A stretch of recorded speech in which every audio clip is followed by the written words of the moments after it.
Good morning students, welcome back to my channel Commerce Study with Priyanka. Today I am starting a new chapter, that is Contract of Indemnity and Guarantee, chapter 6 of Business Law. What is Contract of Indemnity? According to section 124 of the Indian Contract Act, a contract by which one party promises to save the other from loss caused to him. Indemnity का section याद रखना 124 होता है, ठीक है। और इसके अंदर एक पार्टी दूसरी पार्टी को किसी लॉस से कवर करने के लिए प्रॉमिस करती है, चाहे वो लॉस उसको किसी से भी हुआ हो, जो पार्टी उसको प्रॉमिस कर रही हो, चाहे वो उसी पार्टी से हुआ हो या फिर किसी तीसरी पार्टी से क्या हो, दूसरी पार्टी को लॉस हुआ हो।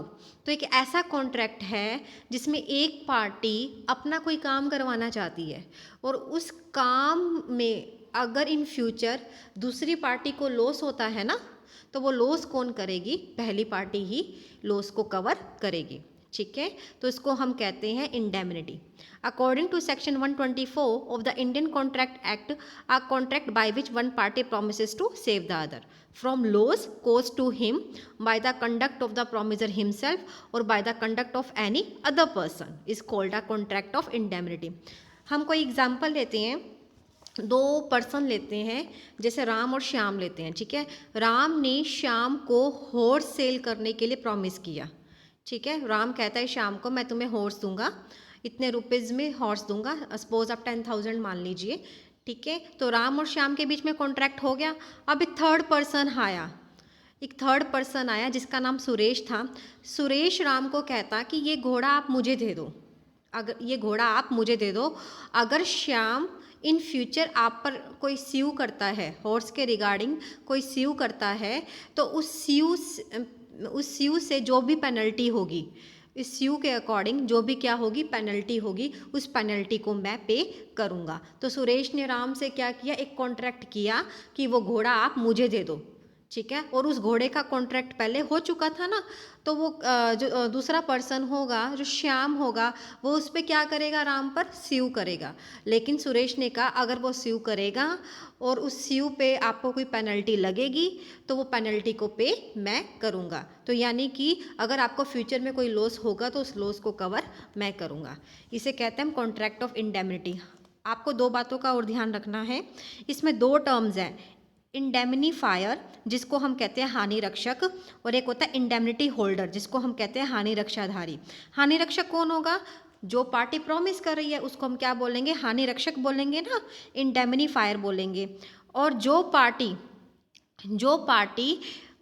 उस प्रॉमिस को एक्सेप्ट कर रही है, जो पार्टी उस प्रॉमिस को क्या कर रही है, एक्सेप्ट कर रही है, उसको हम क्या बोलेंगे, इंडेमनिटी होल्डर बोलेंगे। स्टूडेंट्स, मैंने आपको जो भी इंडेमनिटी के बारे में बताया तो उसमें कौन सी एसेंशियल बातें निकल कर आई? सबसे पहले कि इसमें एक इंडेमनीफायर होता है, दूसरा इंडेमनिटी होल्डर होता है। इंडेमनीफायर क्या करेगा, इंडेमनीफायर इंडेमनिटी होल्डर को प्रॉमिस करेगा कि वो अगर इन फ्यूचर उसको किसी कॉन्ट्रैक्ट के रिगार्डिंग कोई लॉस हो रहा है तो उस लॉस को कवर इंडेमनीफायर करेगा, ठीक है। सेकंड है, the promiser is to protect the indemnity holder against loss that could be the result of an act on the part of the promiser और अ थर्ड पार्टी, ठीक है ना। इसमें क्या होगा, जो इंडेमनीफायर है वो प्रोमिसर है ना, प्रोमिसर क्या कर रहा है, प्रॉमिस कर रहा है, किसको कर रहा है, इंडेमनिटी होल्डर को प्रॉमिस कर रहा है ना कि वो उसको लॉस से क्या करेगा, कवर करेगा। लॉस उसको चाहे किसी से भी हुआ हो, चाहे उसको इंडेमनीफायर से ही क्यों ना लॉस हुआ हो या फिर किसी थर्ड पार्टी से लॉस हुआ हो, उस लॉस को कवर इंडेमनीफायर ही करेगा। Next, right of indemnity holder. Indemnity holder को क्या राइट है? फर्स्ट ऑफ ऑल स्टूडेंट्स आप बताइए, इंडेमनिटी होल्डर कौन था? जो प्रॉमिस को एक्सेप्ट कर रहा था, ठीक है। तो इंडेमनिटी होल्डर के कुछ राइट होते हैं अंडर सेक्शन 125। वो राइट्स क्या क्या हैं? देखिए, इंडेमनिटी होल्डर क्या करेगा, फर्स्ट है डैमेजेस।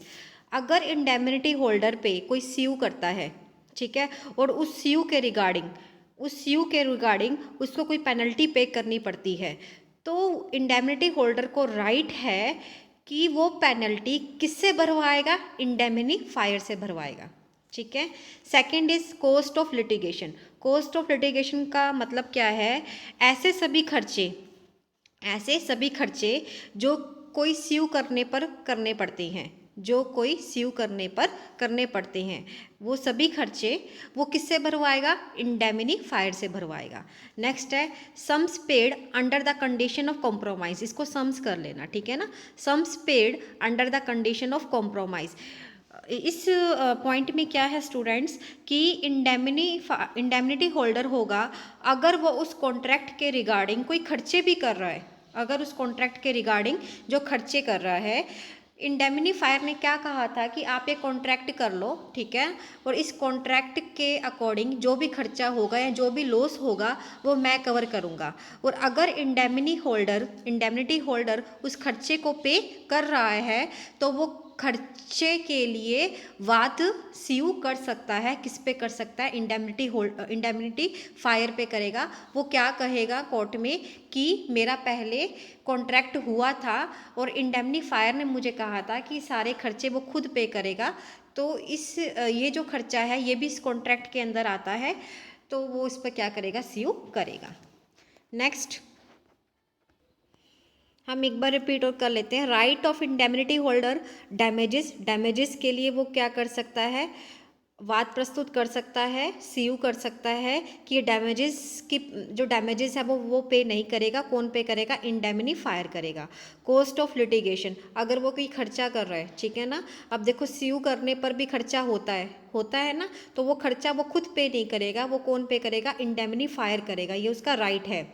नेक्स्ट है sum paid under the condition of compromise.